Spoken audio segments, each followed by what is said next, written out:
오늘은 두 얼굴의 여호와의 날이라는 제목으로 함께 말씀을 나누도록 하겠습니다. 네, 우리가 신앙생활 하면서 이 요엘에 대해서 사실 말씀을 들을 기회가 많지는 않습니다.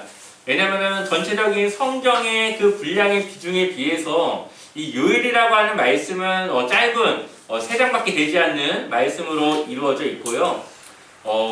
이거 외에도 많은 또 우리가 익히 알고 있는 말씀들이 많다 보니까 사실 이렇게 성경에 대해서 순차적으로 설교를 하지 않으면은 잘 들어가지 않는 말씀이기도 합니다. 먼저 이 요엘에 대해서, 요엘서에 대해서 이야기를 해드리자면 이 요엘이라고 하는 이름의 뜻은 여호와는 하나님이시다라는 뜻을 가지고 있어요. 그러니까는 하나님이 하나님 되심에 대한 그런 이야기를 담고 있는 것이죠. 그리고 보시면은 군데군데 여호와의 날이라고 하는 단어들이 있습니다. 이것이 바로 이 요엘에서 말하고자 하는 핵심 주제예요. 여호와의 날. 그러니까 여호와의 날에 일어난 일들과 또 그것을 대비해야 되는 우리 성도님들의 그 삶에 대해서 우리에게 말씀하고 있는 것이죠. 그래서 이 여호와의 날에는 두 가지 얼굴을 가지고 있습니다. 믿음을 갖고 살아가는 자들에게는 이 믿음 여호와의 날은 그것에 대한 보상과 하나님의 그 구원을 이루는 날이지만, 하나님을 믿지 않고 세상을 살아가는 사람들에게는 두렵고 후회하지만 그것을 다시 되돌릴 수 없는 아주 절망적인 사건이 될 수 있다는 것이죠. 이 요엘서가 기록된 시기는 사실 잘 알지 못해요. 그래서 신학자들은 굉장히 폭이 넓은 그 시기를 가지고 있습니다. 하지만 대략적인 내용들을 보게 되면은 이 바벨론의 포로를 잡혀가기 전 혹은 갔다 온 이후에 쓰여진 그러한 시기로 많은 신학자들이 보고 있습니다. 또한 이 내용은 구약시대에 쓰여진 선지서이지만 우리에게까지도 현재 적용되어지고 있는 말씀이고, 아직 다 이루어지지 않은 하나님의 귀한 말씀을 우리에게 전하고 있다는 것이죠. 아마 이 요엘서의 성취는 예수 그리스도께서 이 땅 가운데 다시 오실 때에, 그때에 이 심판대에 서는 그 여호와의 날에 이 요엘의 말씀은 성취되어질 것입니다. 그러니 구약시대에 쓰여진 책이지만 구약시대를 넘어선 그런 사상과 그러한 신학적인 관점들을 가지고 있다고 볼 수가 있죠. 그래서 전체적인 내용들을 간단하게 보면은 하나님의 심판, 그것에 대한 우리의 회개, 그리고 그로 인해 하나님께서 우리를 회복해 주실 회복의 삶과 하나님의 용서에 대한 메시지를 우리에게 담고 있습니다. 그래서 3장밖에 되지 않는 아주 짤막한 말씀이지만 우리가 쉽게 넘어갈 수 없는 아주 묵직하고 아주 깊이 있는 그런 말씀들을 다루고 있죠. 그 시작부터 바로 그것을 우리에게 전해주고 있습니다. 우리 한번 요엘서 1장 2절의 말씀을 먼저 읽어보겠습니다. 1장 2절 함께 읽겠습니다. 늙은 자들아 너희는 이것을 들을지어다. 땅의 모든 주민들아 너희는 귀를 기울일지어다. 너희의 날에나 너희 조상들의 날에 이런 일이 있었느냐. 아멘. 어떠한 일이 있었는데 그 전에도 그 이후에도 일어나지 않았었던 아주 막심한 그 사건을 지금 이야기하고 있습니다. 3절을 이어서 보게 되면은 너희는 이 일을 너희 자녀에게 말하고 너희 자녀는 자기 자녀에게 말하고 또 그 자녀는 후세에 말할 것이니라. 아멘.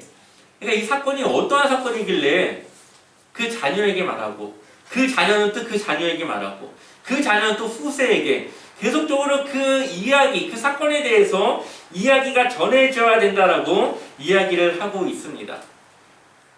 그 사건을 보게 되면은 그 이후에 나오게 되는데 바로 메뚜기 재앙에 대한 사건입니다.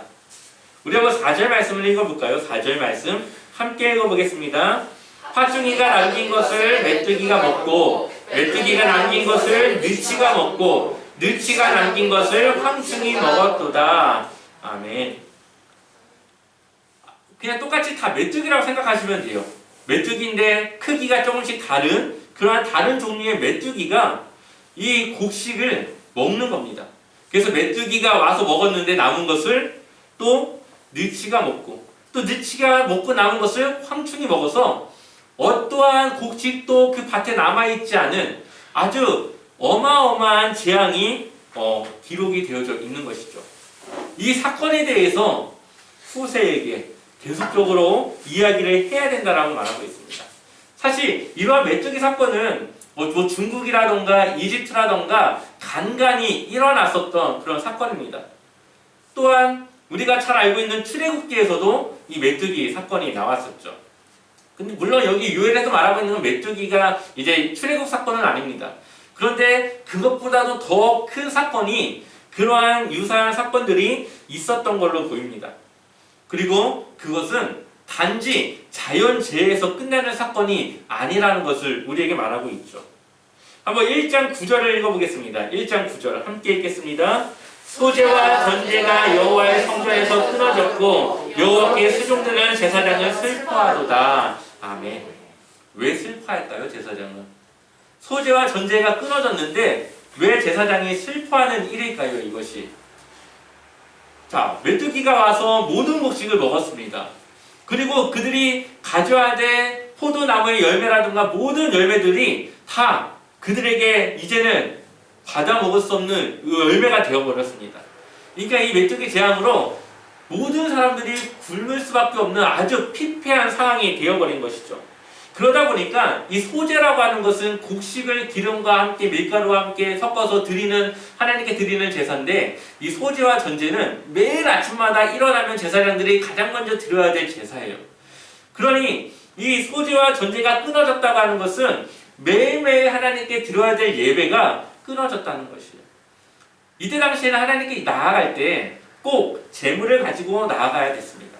근데 소제가 곡식이 없으니까 소제를 드릴 수 없고 또 제물을 드릴 때 이 포도주를 함께 뿌려서 드리는 게 이 전제인데 그 전제를 드릴 수 없는 상황이 되어버린 것이죠. 그러니까 이들에게는 먹을 것이 없는 것뿐만 아니라 하나님께 예배 드릴 수가 없는 상황이 된 것이고 예배를 드릴 수 없다는 것은 하나님과의 관계가 어떻게 됐다는 겁니까? 끊어졌다는 것이죠. 하나님과의 관계가 끊어져 버렸다는 것은 그들에게 무언가 하나님과의 약속을 어긴 그 사건이 있었고 그로 인해서 하나님은 이들에게 이러한 메뚜기 재앙을 통해서 먹을 것이 없게 하고 하나님께 드릴 예배조차도 드릴 수 없도록 했다라는 그러니까 이 메뚜기 사건 안에는 하나님의 의도가 하나님이 그들에게 주는 심판이 지금 함께 더해져 있다는 것을 우리는 기억해야 됩니다. 이 메뚜기 사건은 단지 갑자기 메뚜기가 나타나서 자연재해로 일어나는 일시적인 현상이 아니라 하나님께서 의도적으로 그들의 죄를 깨닫고 다시 하나님을 찾고 하나님께 돌아올 수 있도록 하기 위한 하나님이 주신 사건이라는 것을 이들이 기억해야 되고 그 사건을 기억함으로써 하나님께 돌아선 자들이 어떻게 되는가를 보여주는 사건이었죠. 그렇기 때문에 그것을 후세에게, 자녀들에게, 다음 세대에게 가르치라고 하나님을 믿지 않았을 때 어떻게 되는지를 보여주라고 말씀하고 있는 것입니다. 한번 우리 1장 15절의 말씀 읽어보겠습니다. 1장 15절 함께 읽겠습니다.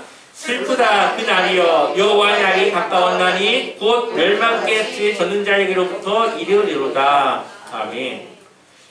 지금 제사장들이 하나님께서 주시는 사건이라는 것을 깨닫고 이들이 이제 회개하기 시작합니다. 이들이 하나님 앞에서 영적으로 타락하였고 하나님의 백성다운 모습으로 살아가지 못하게 되었죠.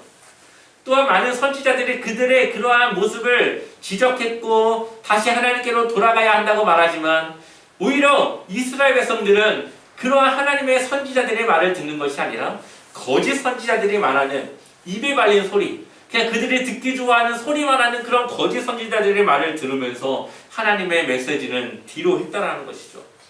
결국 이들은 바벨론의 포로로 잡혀가게 되었습니다.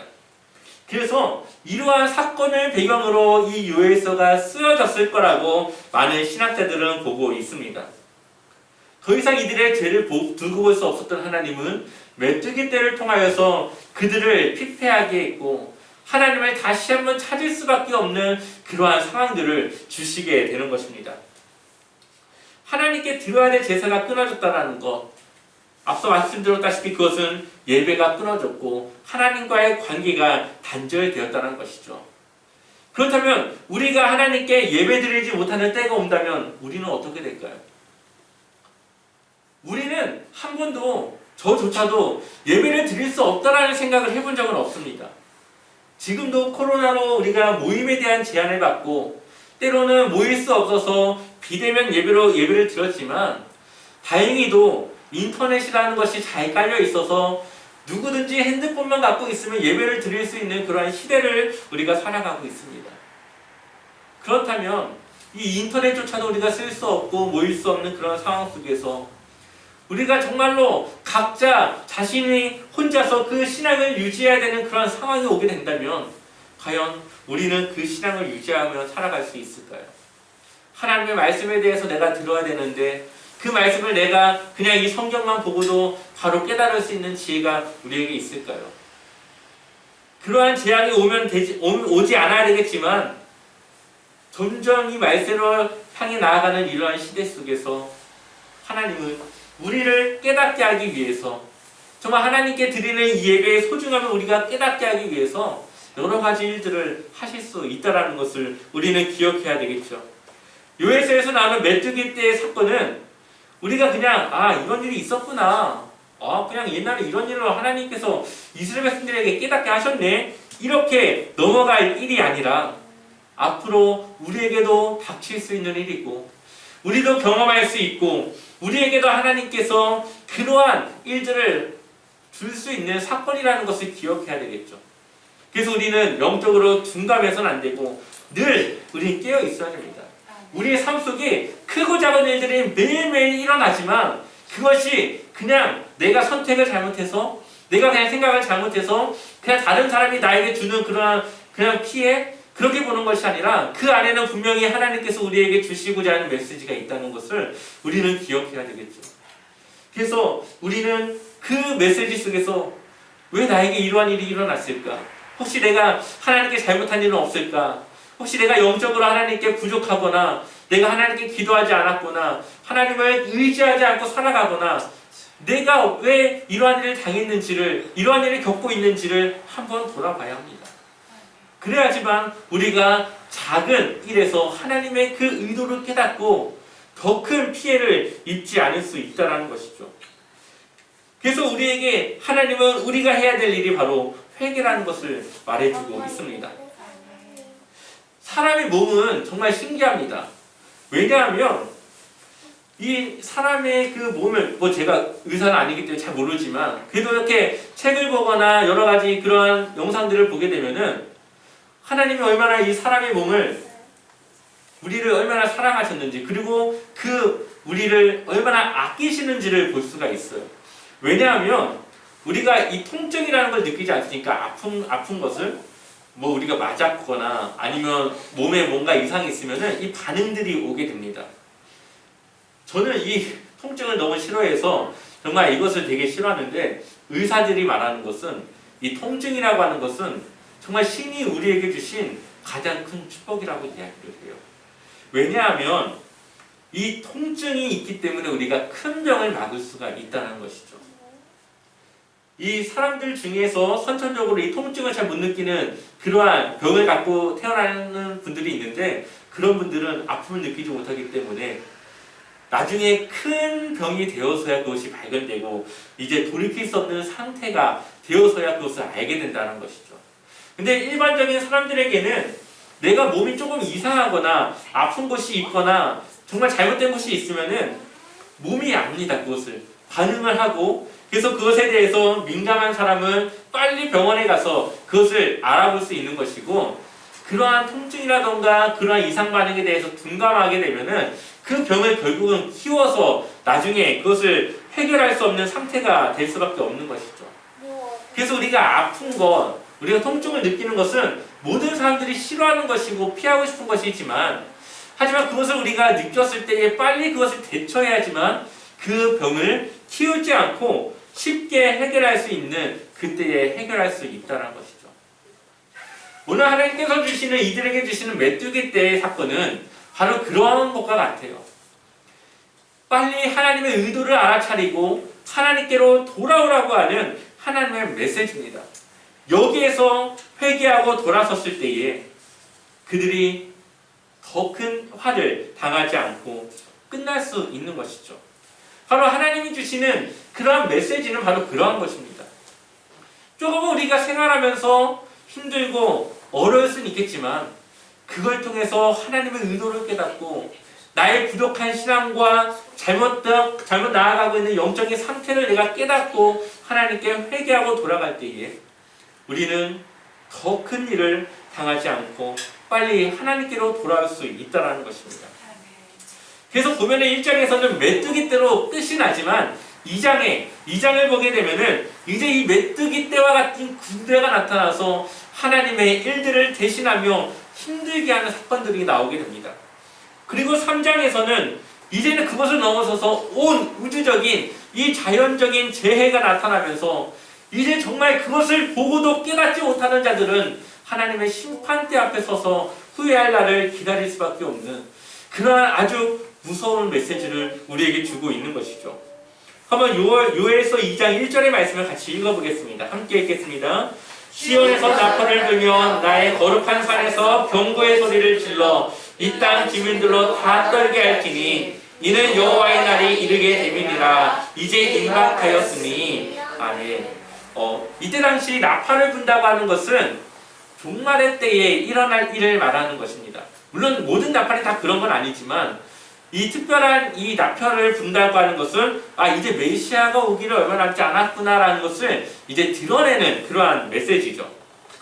그런 여기서 나팔을 분다고 하는 것은 이제 마지막 종말론적인 분위기를 우리에게 보여주고 있습니다. 그러니 이러한 나팔 소리를 듣고 이 거룩한 산에서 내는 이 경고 소리를 듣고 사람들이 떨며 이제 여호와의 날이 가까웠음을 그들이 느끼고 이제 생각하게 됩니다. 그 이후의 말씀들을 보게 되면은 메뚜기 때에 비유된 이 군대가 공포의 대상이 되고 사람들이 그것을 피할 수 없고 감당할 수 없는 하나님의 심판이 임하는 것을 보게 됩니다. 1장에서는 지나간 사건을 말하고 있지만 2장에서는 앞으로 우리에게 다가올 사건에 대해서 말하고 있어요. 그래서 우리가 한글 성경으로는 잘 나와 있지 않지만 이것을 영어 성경으로 보게 되면은 1장은 완료 시제, 그리고 2장은 미완료, 아직 끝나지 않은 우리에게 다가올 사건으로 우리에게 말하고 있는 것을 보게 됩니다.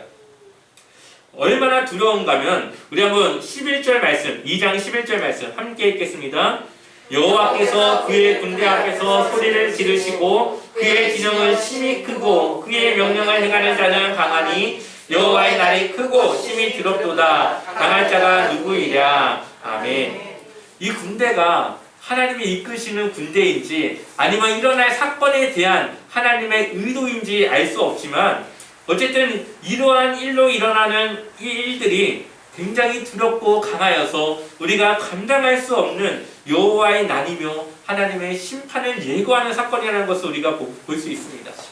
그러나 이러한 일들이 일어나는 그때 우리는 어떻게 해야 될까요? 그냥 가만히 그것을 보고만 있어야 될까요?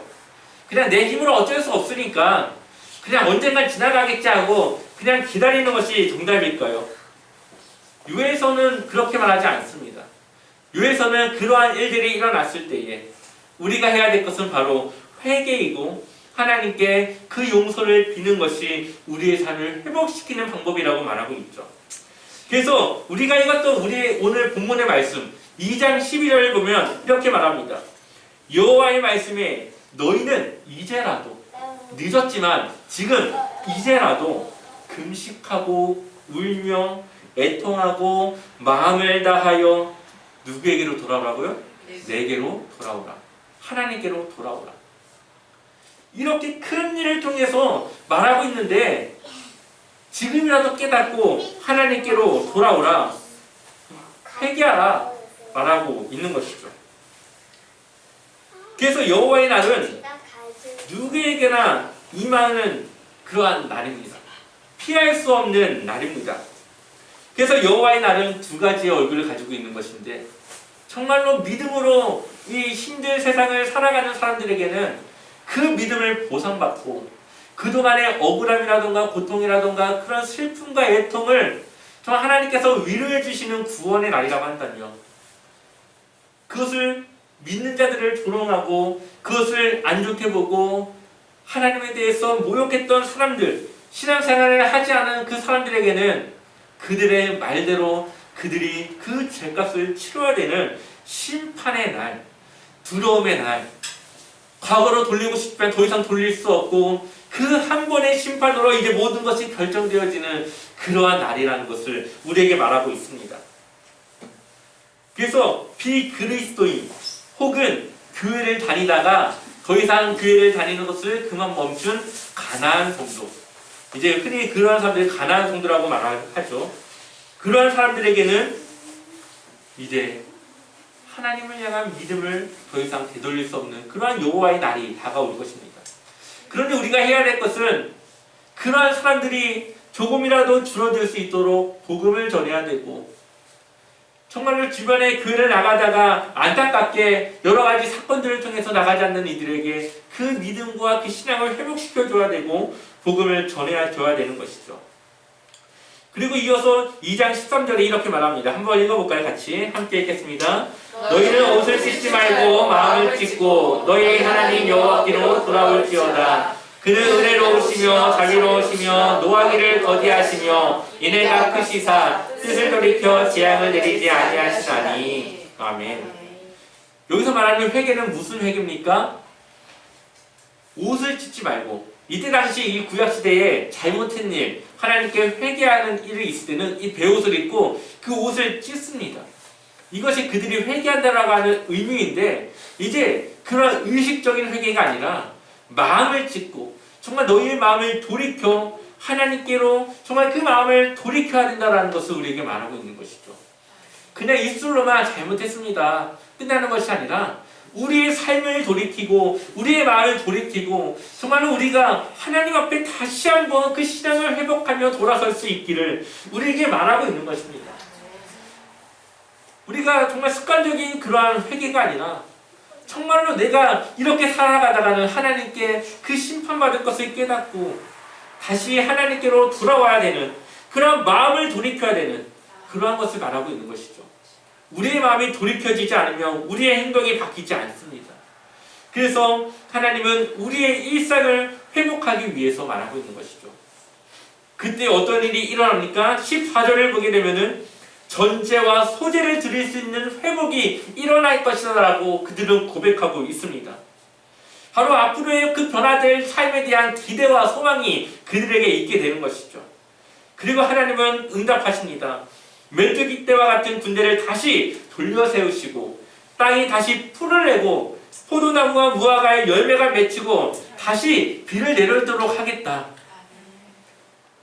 결국 그들이 전제를 드릴 수 있고 그들이 하나님께 드릴 소재를 회복하여서 하나님께 예배 드릴 수 있도록 하시고 하나님과의 관계를 다시 회복시켜 주시겠다는 것을 말씀하고 있는 것이죠.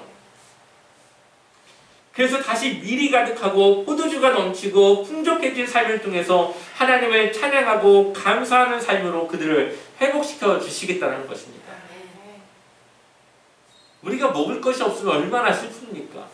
우리가 써야 될 돈이 없을 때 얼마나 그것이 안타깝습니까? 하나님은 우리의 삶을 피폐하게 하는 것이 아니라 우리가 그러한 삶을 살아갈 수 있도록 하나님의 은혜 안에 하나님의 그 은혜 안에서 살아갈 수 있도록 우리의 삶을 회복시켜 준다 말씀하고 있는 것입니다. 이어서 27절을 보게 되면 2장 27절 함께 읽겠습니다. 그런즉 내가 이스라엘 가운데 있어 너희 하나님 여호와가 되고 다른 이가 없는 줄을 너희가 알 것이라. 내 백성이 영원히 수치를 당하지 아니하리로다. 아멘. 하나님이 뭐가 되고요? 여호와가 되고 다른 이가 없는 줄을 알게 될 것이다. 아까 요엘의 이름의 뜻이 뭐라고 했습니까? 여호와는 하나님이시다.